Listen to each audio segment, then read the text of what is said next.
parle d'éclosion lorsqu'un animal sort de son œuf ou lorsqu'une fleur ou une graine s'ouvre. Éclosion signifie également l'apparition, la manifestation de quelque chose qui naît, qui sort de sa coquille, de son enveloppe. Dans ce podcast, je tends le micro à toutes celles qui désirent partager leur propre éclosion, leur propre manifestation, leur naissance ou leur renaissance. Toutes ces femmes que l'on croise un jour dans sa vie, avec leur histoire, leur remise en question et leurs convictions. Santé féminine, santé mentale, troubles alimentaires ou encore mode de vie plus durable et respectueux. Elles nous racontent leur récit de vie sans filtre ni tabou. Prépare-toi à écouter l'histoire d'une femme inspirante, car oui, chaque récit de vie est source de grand apprentissage. Je suis Alexandra Portail, hôte de ce podcast. Je te souhaite la bienvenue dans Éclosion.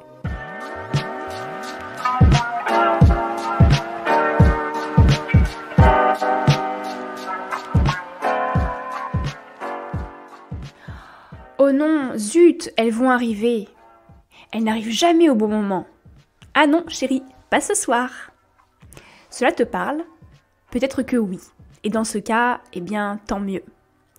De nombreuses femmes, plus qu'on ne l'imagine, aimeraient tellement pouvoir s'exclamer ainsi. Lorsque l'on cherche la définition du mot menstruation, on trouve non féminin. Phénomène physiologique caractérisé par un écoulement sanguin périodique, les règles, se produisant chez la femme lorsqu'il n'y a pas eu de fécondation, de la puberté à la ménopause. Pourtant, une absence de ces menstruations ne concerne pas que les femmes enceintes ou ménopausées. Plus qu'on ne l'imagine, l'absence de règles est un trouble du cycle, peu avoué, peu assumé, parfois même peu considéré. Mais pour autant, il n'en est pas moins anormal. Chaque femme atteinte d'aménorrhée a sa propre histoire. Ici, je te délivre la mienne, récemment partagée au micro du podcast Cheminement, le podcast des femmes qui parlent de leur santé sans honte, sans filtre et sans tabou. Un peu comme ici d'ailleurs. Je m'y suis d'ailleurs délivrée avec vulnérabilité et authenticité. J'espère que mon témoignage trouvera l'oreille d'une femme qui me comprendra et qui retrouvera peut-être espoir de revoir apparaître un cycle harmonieux. Et si cet épisode t'a plu, je t'invite à aller découvrir le podcast Cheminement avec d'autres récits de femmes. Je te mettrai le lien de l'émission animée par Marguerite dans le lien de la description de cet épisode. Belle écoute!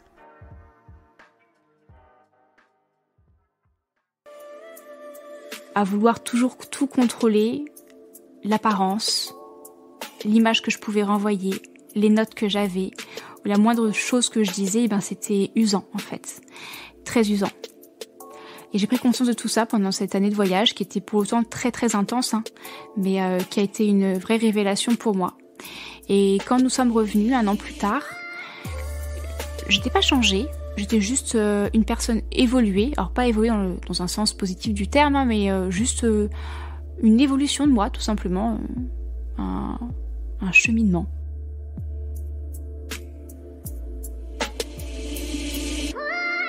Si on ouvre le dictionnaire pour trouver la définition de cheminement, on lit « action de cheminer ».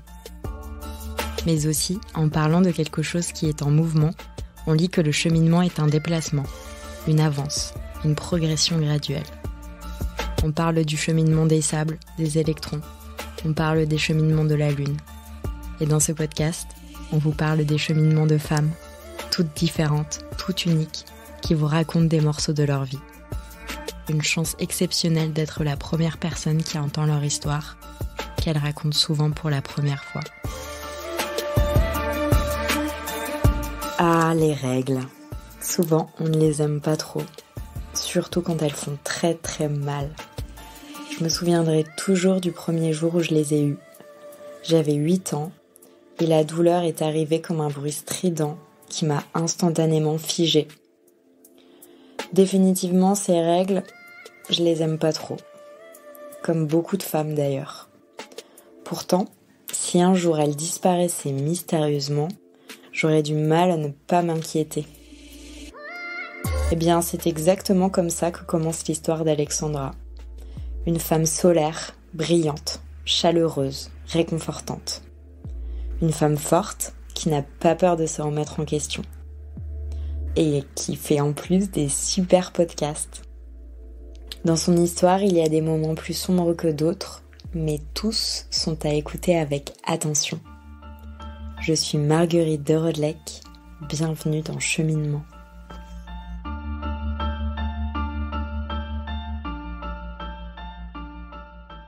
Pour expliquer un petit peu l'aménorrhée secondaire et l'aménorrhée de manière générale, ça désigne l'absence de menstruation, de saignement et donc l'absence d'ovulation et de cycle menstruel chez la femme. La femme en âge de procréer et sur une durée dépassant les 3 mois. C'est la durée qui nous permet vraiment de pouvoir diagnostiquer et de mettre vraiment le terme aménorrhée sur cette absence de cycle. Concernant un petit peu mon histoire, alors il faut savoir que j'ai toujours été une personne, une petite fille d'abord, très très introvertie, une femme aussi encore introvertie. J'appréciais davantage la solitude à la foule, disons. J'avais besoin en fait de me retrouver seule, davantage seule avec moi-même pour me recentrer et aussi pour recharger mes batteries, pour recharger mon niveau d'énergie.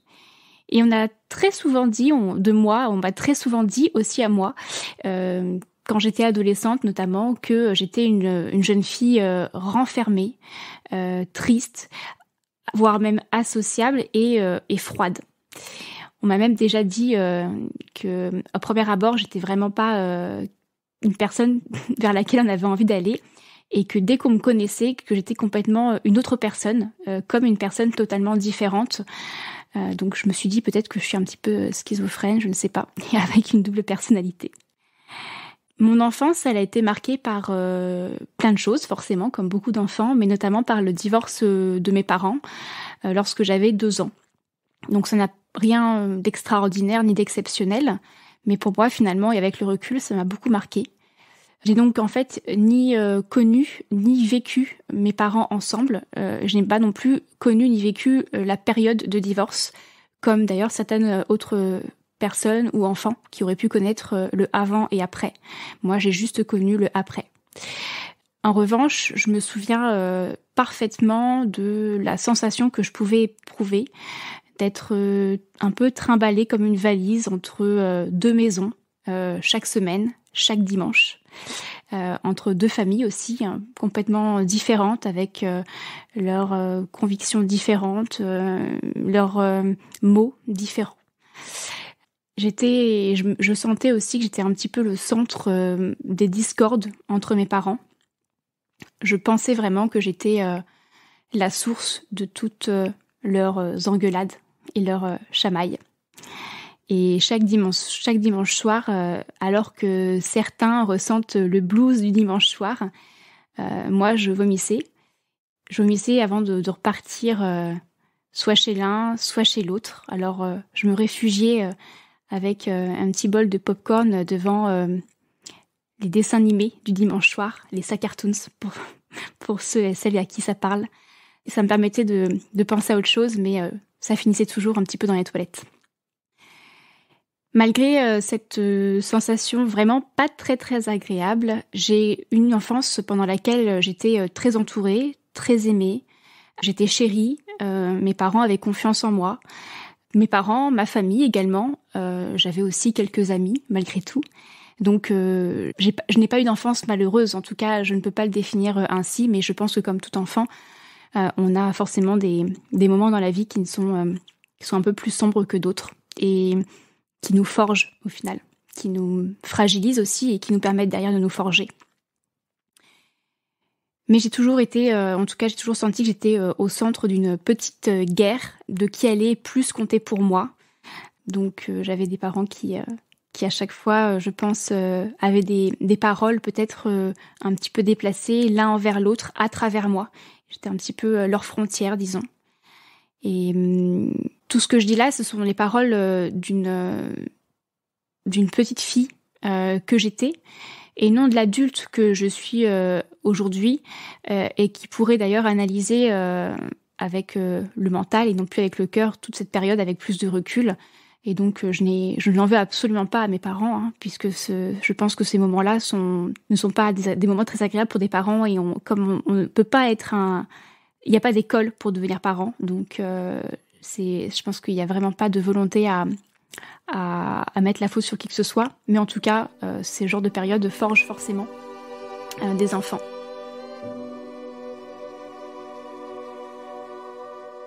De fil en aiguille, se sont installés en moi des comportements un petit peu de compensation affectif. Et encore une fois, j'ai dit que j'étais une petite fille qui était aimée, mais je pense qu'aussi moi j'ai développé des pensées en moi qui me faisaient croire que je n'étais pas aimée. Et du coup, je ressentais forcément le désir et le besoin profond de devoir me remplir, de devoir compenser ce manque. Ou peut-être cette culpabilité que je ressentais parce que je pensais vraiment être le centre des engueulades de mes parents. Et c'est comme ça que j'ai traversé diverses périodes de troubles du comportement alimentaire. Donc à partir de l'âge d'environ 8 ans, j'ai commencé à souffrir de boulimie non vomitive. Donc bien sûr, à l'époque, je n'avais absolument pas conscience que ça s'appelait de la boulimie non vomitive. Je voulais juste me remplir. Donc je mangeais de manière à la fois déséquilibrée, mais de manière conséquente également. Je rentrais de l'école, je me ruais vers les placards de gâteaux, les boîtes de chocolat, et je m'affalais devant la télé. Alors j'étais une bonne élève, donc j'avais pas besoin de trop travailler à cette époque-ci. Mais je me remplissais et je trouvais toujours le plaisir ailleurs qu'au sein d'un foyer finalement qui peut paraître stable, et qui était plutôt instable à mon cœur en tout cas. Et tout ça, forcément, ça a engendré une prise de poids. Donc un mal-être, des moqueries aussi au sein de ma famille, à l'école. Donc forcément, des complexes. J'ai toujours été une petite fille au départ qui était très, très mince. Donc forcément, cette prise de poids était un petit peu à l'encontre de ma morphologie peut-être naturelle. Et donc des complexes vis-à-vis de mon corps, et cette rupture avec la société a commencé à se faire ressentir. J'étais de moins en moins à l'aise à l'école, chez moi, dans mon corps. Et c'est là que j'ai débuté le chemin inverse, à savoir la restriction alimentaire. Et j'ai commencé à développer des comportements d'anorexique. Donc j'ai souffert d'anorexie mentale qui m'a fait perdre beaucoup de poids. Donc ça, c'était plutôt à l'âge de mes 11-12 ans à peu près. Sur l'âge, j'ai toujours un petit peu du mal à dire parce qu'en fait, avec le temps, donc aujourd'hui j'ai 32 ans, j'arrive de plus en plus à analyser mon passé, à discerner les différentes phases par lesquelles je suis passée, puisqu'il y a ne serait-ce que 2 ans, j'étais incapable de dire que j'avais commencé par être boulimique. Je ne conscientisais pas forcément ni n'expliquais cette prise de poids soudaine. Mais ça devient de plus en plus clair dans ma tête, mais par contre, les notions d'âge, je les ai vraiment pas du tout inscrites en moi. J'arrive juste par des repères scolaires à mettre des âges environ, mais voilà, veuillez m'excuser le manque de précision sur mon âge exact dans ce témoignage. Donc cette période d'anorexie, cette perte de poids assez soudaine et intense aussi, forcément, ça a fragilisé mon organisme. Ça a engendré des carences nutritionnelles. Ça a aussi forgé et puis creusé certains déséquilibres psychiques, disons, fragilité mentale. Et tout ça a duré jusqu'à l'âge, je pense, de mes 14 ans environ, donc plusieurs années finalement, au moins 2 ans. Cette période de troubles du comportement alimentaire, aussi bien boulimique qu'anorexique, a provoqué chez moi finalement un déséquilibre sur ma santé, et qui s'est manifesté entre autres par la perte de mes règles. De mémoire, ma ménarche, donc le début de mon cycle, a débuté à l'âge de 12 ou 13 ans, je pense, en plein changement de troubles du comportement alimentaire où je passais de la boulimie à l'anorexie. Et donc, cette anorexie et ces carences ont engendré cette période d'aménorrhée, donc cette perte de menstruation. Donc je pense que mon aménorrhée a débuté aux alentours de 14 ans. Et la période d'adolescence, c'est vraiment une période où l'enfant que nous sommes se forge, comme je le disais tout à l'heure, pour devenir l'adulte que l'on sera avec ses propres croyances, ses croyances des fois un peu limitantes. Et cette perte de cycle a provoqué chez moi et chez ma mère forcément de l'inquiétude. On ne savait pas forcément ce qui se passait, pourquoi, et puis ma maman voyait aussi cette perte de poids que je subissais. Moi, je n'avais absolument pas conscience. Je me trouvais toujours de plus en plus jolie, avec de moins en moins de kilos sur la balance, et il n'y avait jamais assez de kilos en moins pour me satisfaire. Et jusqu'au jour où je suis allée voir, ma maman et moi, nous sommes allés voir une gynécologue, pour en savoir un peu plus sur cette perte de menstruation. Et donc la gynécologue, sans trop d'explications, en tout cas moi, j'en ai pas souvenir, mais j'étais encore assez jeune, donc c'est certainement aussi mon cerveau qui a des pertes et ma mémoire qui a des défaillances. Mais je sais que j'en suis repartie en fait de ce rendez-vous avec la prescription d'une pilule contraceptive pour me faire saigner. Donc la gynécologue avait conseillé à maman de me faire prendre la pilule pour rééquilibrer mon cycle, rééquilibrer mes hormones. En tout cas, je pensais effectivement que ça allait, puisque avec la pilule, en tout cas certaines pilules, on récupère des saignements, donc ce qu'on appelle des fausses règles. Et donc forcément, nous sommes ressortis de ce rendez-vous toutes les deux rassurées en se disant que tout allait bien au niveau fonctionnel et que j'allais ressaigner avec ma pilule. Chose qui s'est passée, effectivement. J'ai pris la pilule et j'ai ressaigné. Et en parallèle de ça, je suis allée voir mon médecin généraliste qui, au vu de ma perte de poids, m'a donné un ultimatum. Il m'a dit soit tu continues comme ça et tu continues à perdre du poids et tu vas à l'hôpital, soit tu reprends du poids et je te laisse tranquille. Donc cet ultimatum m'a fait réagir, et c'est là que j'ai commencé à reprendre du poids petit à petit, plutôt en me gavant de boissons protéinées qu'il m'avait prescrites, et de repas chargés en sucre, en gras.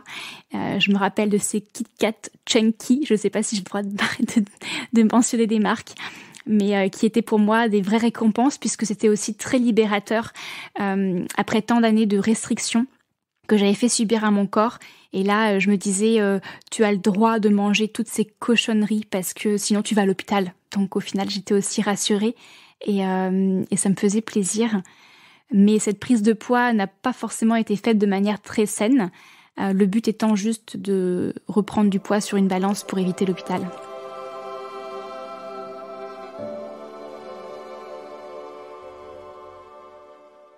Comme je n'étais toujours pas forcément très prête à voir évoluer mon corps, et que je craignais aussi redevenir la petite grosse du quartier, comme on m'appelait à l'école, c'est là que j'ai commencé à m'intéresser au sport et au comment je pouvais finalement compenser cette prise de calories très intense, tout en me forgeant un corps plus ferme et plus tonique. Peut-être en rendant cette perte de poids un peu plus saine au final. Alors, en parallèle de ça, il faut dire que j'ai découvert la danse aussi dès mon plus jeune âge. Donc, j'avais commencé l'activité sportive un peu avant. Mais la danse était pour moi plus qu'une activité sportive. C'était un moment qui me permettait de me libérer autrement que via mon assiette. Donc, je ne remercierai jamais aussi la danse d'être entrée dans ma vie, parce que je pense que ça a permis aussi de sauver un petit peu certains aspects, notamment de mes troubles du comportement alimentaire. C'est vraiment une réelle passion pour moi, d'ailleurs, qui ne m'a plus jamais quittée depuis mes 6-7 ans. J'en ai 32, je suis encore aussi passionnée de danse que je l'ai été. Et c'était un petit peu pour moi ma séance de psy, je pense, de danser. La danse, ça me transcende réellement, ça me transcendait, et je m'exprimais vraiment à travers mon corps. Grâce à la danse, j'exprimais mes émotions, et c'était ma manière à moi de traduire mes émotions. Et j'ai toujours dit que lorsque je danse, je suis une autre Alexandra.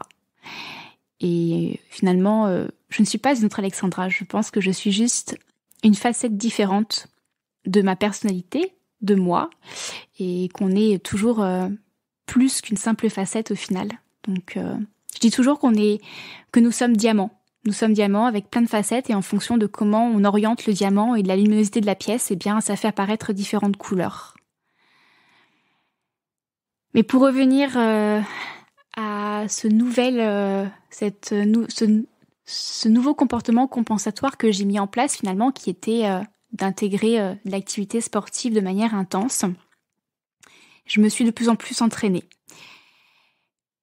Vers l'âge de mes 16 ans, je pense, je commençais à paraître normale vis-à-vis de la société. Alors du coup, vers 16 ans, je crois qu'on est aux alentours du lycée. J'avais des bonnes notes, donc j'étais bonne à l'école, une bonne élève. Et j'étais épanouie dans la danse. Mes parents se disputaient moins. D'ailleurs, je voyais moins mon papa. Donc j'esquivais, on va dire, plus.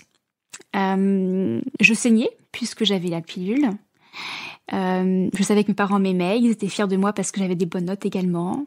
Bref, j'avais rien pour me plaindre et pour être malheureuse. J'ai continué, j'ai fait des études parce que j'étais une bonne élève. Alors, on poursuit les études. Je voulais être prof de danse ou même prof de danse ou alors danseuse professionnelle. Alors oui, un de mes rêves, c'était d'être danseuse derrière Michael Jackson. Ça, c'est encore un rêve, mais je sais qu'il ne se réalisera plus jamais, pour le coup. Pas que je ne sois pas une bonne danseuse, non. Paix à son âme, bref. Donc j'étais une bonne élève, j'ai fait des études d'ingénieur. J'ai intégré ensuite une entreprise que je voulais absolument intégrer. Donc j'ai fait mes études et j'ai intégré cette entreprise Decathlon quand j'avais 22 ans. Directement en tant que dans un contrat CDI, donc le Graal finalement quand on fait des études d'ingénieur ou des études supérieures, d'avoir un CDI après c'est la sécurité ultime, donc tout allait bien. Puis très rapidement, un peu comme une girouette, je me suis installée avec mon conjoint de l'époque qui est devenu mon mari aujourd'hui. On habitait Paris et on faisait aller-retour tous les jours. Paris, banlieue lilloise. Donc on avait un rythme de vie quand même très intense, environ 4 à 5 heures de transport en commun par jour, si tout allait bien. Donc autant dire qu'on avait une vie au carré, la plus millimétrée possible, pour essayer d'être le moins stressé possible, mais finalement ce cadre est très très très stressant. J'avais 22 ans à l'époque et ça a duré jusqu'à mes 24 ans, donc finalement 2 ans c'est quand même très intense. Et au bout de 2 ans de CDI, je suis rentrée un soir et j'ai dit à mon conjoint « Qu'est-ce que t'en dis de partir en Australie ?» Et là, pensant qu'il allait me dire « Mais t'es folle, enfin non quoi », eh bien il m'a répondu « Bah pourquoi pas ?» Et alors là, tout a commencé. On a tout lâché, on a vendu nos affaires, on était locataire, donc on a lâché notre appart, on a mis tous nos meubles chez nos parents pour ce qui restait. On a pris 2 sacs à dos et puis on est parti en Australie pour voyager, vagabonder, découvrir, travailler également comme beaucoup de backpackers. Donc on a fait l'Australie, la Nouvelle-Zélande, magnifique, le Japon, le Vietnam, Thaïlande, Indonésie. Alors voilà, on a fait un beau périple, moment inoubliable dans une vie de couple, moment inoubliable dans une vie tout simplement en fait.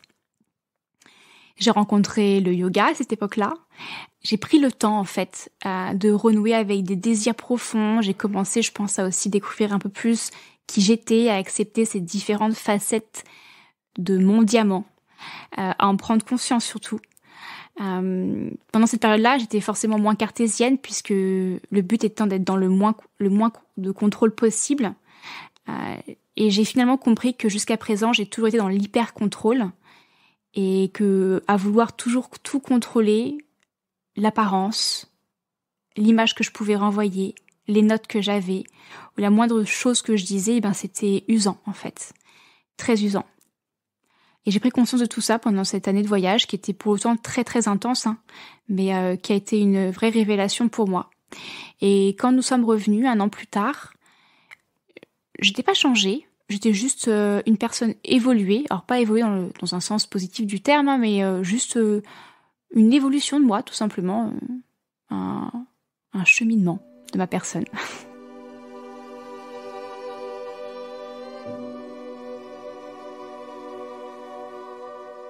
Un an plus tard, je suis rentrée en France avec mon conjoint, mon fiancé de l'époque du coup, et j'ai récupéré ce fameux CDI chez Decathlon, donc un autre CDI, j'avais démissionné à l'époque.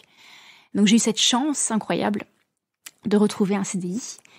Alors sur le moment, je me sentais très soulagée parce que finalement, je me suis rendu compte que je pouvais retomber sur mes pattes assez facilement, donc ça m'a donné confiance également, en me disant que j'étais un vrai chat, que quoi qu'il arrive, si je le voulais, je le pouvais et que je retombais toujours sur mes pattes. Et donc ça m'a permis aussi de me forger un peu plus de conscience et de prendre un peu plus de risques en fait, au fur et à mesure, que je pouvais retrouver un travail rapidement et que c'est comme ça que j'ai voulu prendre et j'ai osé prendre au fil des années qui ont suivi un peu plus de risques, jusqu'à ne plus avoir peur de vouloir chambouler ma vie très régulièrement. Ma vie, c'est une montagne avec de belles randonnées en perspective. Parfois ça monte, parfois ça descend, mais pour voir le sommet d'une autre montagne, il faut d'abord monter sur la première montagne, et c'est ça qui est chouette dans une vie. Pendant ce voyage également, j'étais sous pilule, j'ai encore perdu mes règles. Puis à mon retour de France, j'étais encore sous pilule, j'ai encore reperdu mes règles qui étaient revenues entre-temps. Arrêt de la pilule à 25 ans. À 25 ans, je suis rentrée d'Australie, et après ces 2 pertes consécutives de saignement sous pilule, j'ai commencé à prendre conscience que cette pilule ne me servait pas à grand-chose et que je ne voulais plus prendre ces médicaments-là de manière systématique, alors que je n'avais même plus mes règles sous pilule, parce qu'à cette époque-là, je pensais encore avoir des règles sous pilule, mais en tout cas, je ne saignais plus. Donc, elles ne servaient pas à grand-chose. Et puis, il faut dire que je pense aussi qu'à cet âge-là, mon horloge biologique a commencé aussi un peu à se mettre en route avec des rêves, des envies de porter un enfant, mais pas de devenir maman. Ce n'était pas mon désir, ça n'est toujours pas aujourd'hui. Par contre, de plus en plus, j'avais cette image de grossesse, en fait. Ces rêves, même pendant la nuit, de moi enceinte, cette envie de porter un être. Et à cette époque-là, en même temps que ces différentes petites prises de conscience, pensées, cheminements, je me suis rendu compte que la raison pour laquelle j'avais débuté la prise de pilule vers l'âge de mes 15 ans, 14-15 ans, ne servait du coup plus à rien, puisque même sous pilule, je n'avais plus de règles. Je ne me sentais pas femme. Je me sentais soit une vieille femme, ménopausée, soit une petite fille, avec cette crainte de ne pas être prise au sérieux, de pas pouvoir m'affirmer, un manque de confiance aussi. Typiquement, cette difficulté à porter des talons, ça peut paraître bête, mais pour moi, c'était complètement, en décalage, en fait. Je n'avais pas de règles, je ne saignais pas, j'étais petite fille, donc porter des talons. Alors que, bizarrement, je me souviens de moi, petite fille, j'adorais emprunter les talons de ma maman et de marcher dans le couloir et faire le plus de bruit possible avec mes talons. C'est fou. Et quand j'avais l'âge, où j'étais en âge théorique de pouvoir en porter, c'était pas possible pour moi. J'ai donc dit à ma gynéco que je voulais arrêter la pilule. Enfin non, ça c'est pas vrai. Je l'avais déjà arrêtée. Je suis allée voir ma gynéco et je lui ai dit que j'avais arrêté la pilule. Plus exactement. Et c'est aussi à ce moment-là que j'ai débuté ma reconversion professionnelle. Et cette reconversion professionnelle, forcément, a impacté cette prise de décision d'arrêt de pilule.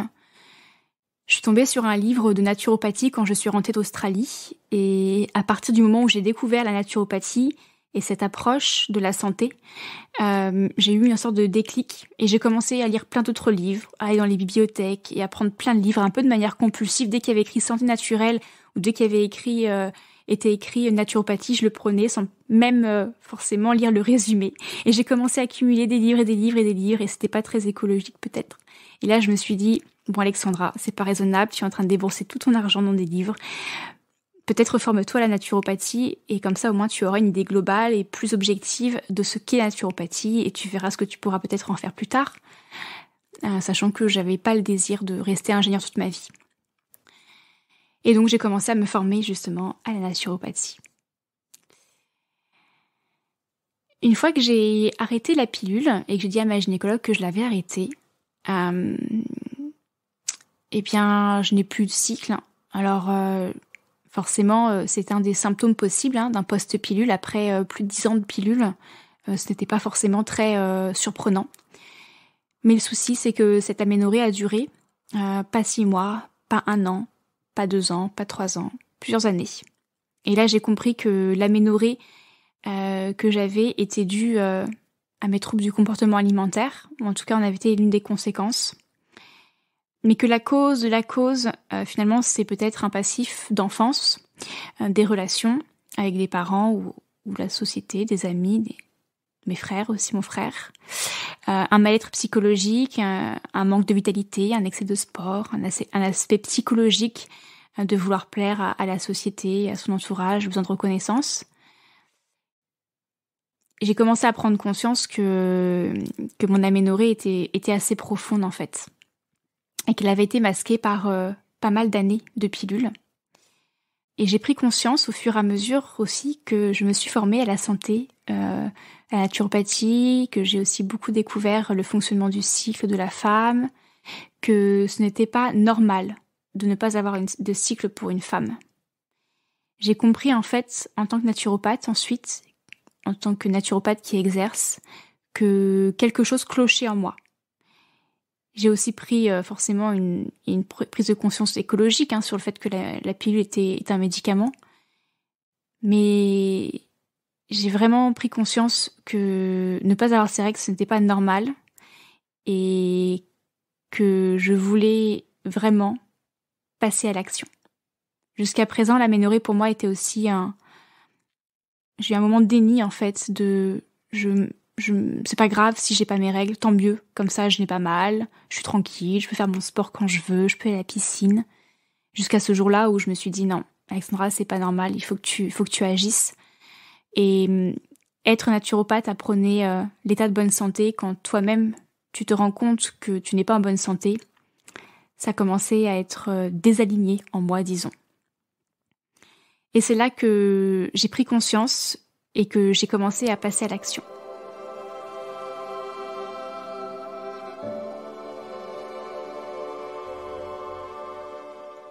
C'est là que j'ai commencé à vraiment voir des gynécologues, à leur dire, à tout leur expliquer et à leur demander concrètement d'investiguer. J'ai fait des examens médicaux approfondis pour trouver la cause de mon aménorrhée. J'ai fait des bilans sanguins. J'ai fait des échographies pelviennes. J'ai même fait une IRM hypophysaire pour voir si j'avais pas une tumeur. Le bilan était tombé. Je n'avais pas de soucis. Tout était ok. Tout fonctionnait. Mes ovaires étaient bons. Mon cerveau était nickel. Et là, la gynéco m'a dit « Je peux rien faire. Vous avez une aménorrhée hypothalamique. » Et donc face à ça, en fait, tant que on ne trouve pas ce qui nous provoque ce mal-être en nous, il n'y a pas grand-chose à faire en fait. Alors si on peut soutenir le corps avec des choses que j'ai faites, je me suis rapprochée d'une praticienne en Ayurveda, j'ai mis en place des conseils que moi-même j'avais aussi découverts grâce à la santé naturelle par le biais de la naturopathie. Mais j'ai revu mon alimentation également, j'ai arrêté de jeûner, je faisais le jeûne intermittent. Puis j'ai découvert que ne pas avoir de prise régulière d'alimentation en cas d'aménorrhée ou de troubles du cycle tel que celui-ci, ce n'était pas forcément recommandé puisque on crée un stress supplémentaire à notre corps et pour l'aménorrhée hypothalamique en tout cas, la chose qu'il faut absolument pas faire subir à son corps, c'est le moindre stress, qu'il soit physique que mental. Et revoir l'alimentation, même à cette époque-ci, je pensais que j'avais une relation saine avec l'alimentation et en fait, c'était pas le cas. J'étais dans le contrôle encore de l'alimentation. Alors c'était plus anorexique, je pensais ne plus avoir de liste interdite d'aliments. Mais au final aussi, ma formation en naturopathie, avec toute l'hygiène alimentaire que l'on apprend, m'a renfermée dans certaines croyances de l'alimentation, de ce qu'est l'alimentation saine, l'alimentation healthy par exemple. Et donc une forme de contrôle qui n'était vraiment pas bénéfique à mon retour de cycle et à mon lâcher-prise en tout cas. Donc j'ai commencé à vraiment travailler sur non pas ce que je mangeais, mais plutôt la relation que j'entretenais avec mon assiette. J'ai fait la même chose avec le sport. J'ai revu ma relation au sport. Je n'ai jamais voulu arrêter de faire du sport, bien que ce sont des conseils que l'on entend souvent pour les aménorrhées hypothalamiques. Mais pour moi, c'était inenvisageable parce que le sport a toujours été une manière pour moi de me sentir bien. Et puis, comme je disais, la danse notamment, c'est central dans ma vie. Et j'aime et j'ai besoin de mettre en mouvement mon corps quotidiennement. Mais maintenant, j'ai changé. J'ai revu ma relation au sport, je ne l'abrutis plus avec des séances intenses, répétées, qui me procurent du plaisir que si je vois une goutte de transpiration couler. Je fais beaucoup plus dans la bienveillance. Une chose que j'ai mise en place, c'est par exemple de prendre le temps de prendre quelques respirations avant de faire une séance de sport pour faire le point sur comment je me sens à l'instant T, afin que ma séance de sport ou ma mise en mouvement qui suit soit adaptée à mes sensations du moment.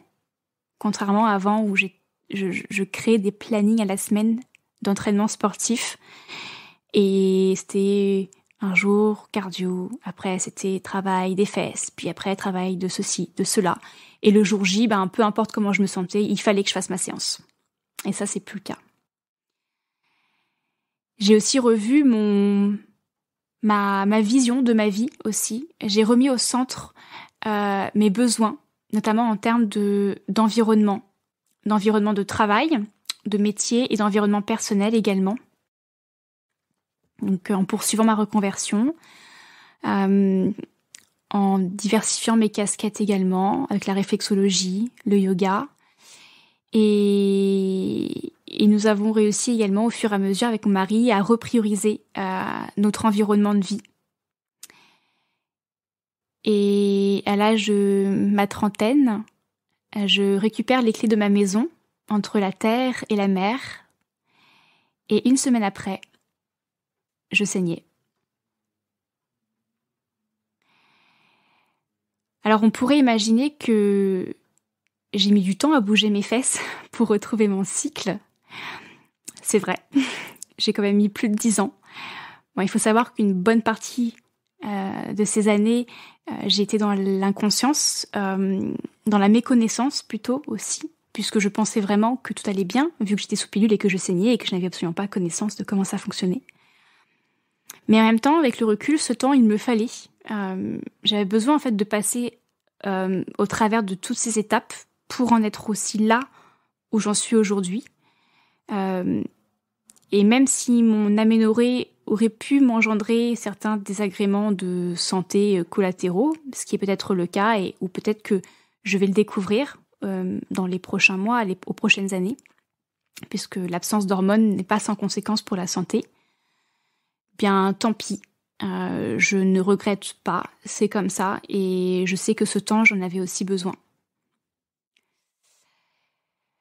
Il y a une image que j'aimerais partager pour terminer mon témoignage, et que j'aime beaucoup prendre et que je garde précieusement aussi dans ma tête à chaque fois que je pense à ma vie ou un projet de vie que j'ai envie de mener et que j'ai quelques craintes parfois. Je visualise un jardin fleuri, verdoyant d'une maison par exemple. Et je me dis, il faut d'abord que je passe la première porte, la porte d'entrée, que je découvre la clé de cette porte, que je l'ouvre, pour ensuite découvrir que derrière il y a une pièce, pour ensuite trouver la clé de cette pièce, y rentrer, découvrir cette pièce, et voir qu'il y a encore une autre porte derrière, qui va enfin peut-être me mener jusqu'à la porte qui donne sur le jardin. Et ce qu'il faut retenir de ça, en fait, je pense, c'est que sans entrer dans la première pièce, on n'aurait jamais pu imaginer qu'il y avait un si beau jardin à la clé dans cette maison. Et c'est comme ça qu'est construite la maison. Il y a un chemin et parfois il faut aussi savoir franchir les étapes. Et ces étapes peuvent prendre du temps, mais c'est pas grave. On a le temps de vivre, n'est-ce pas ?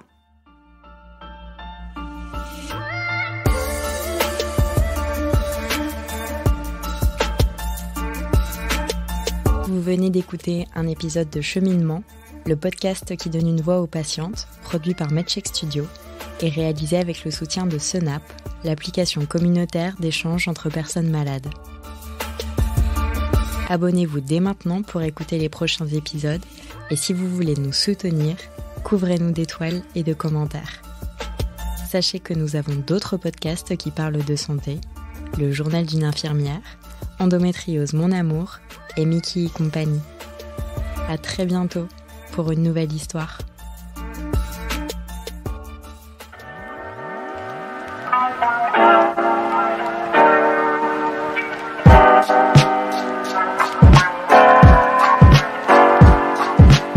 Nous sommes arrivés à la fin de ce nouvel épisode. Merci de l'avoir écouté jusqu'à la fin.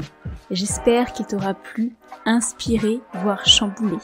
Si ce podcast te plaît, parle-en à toutes les femmes qui t'entourent, mères, sœurs, amies, collègues, pour qu'elles puissent à leur tour se sentir envahies d'émotions vibrantes.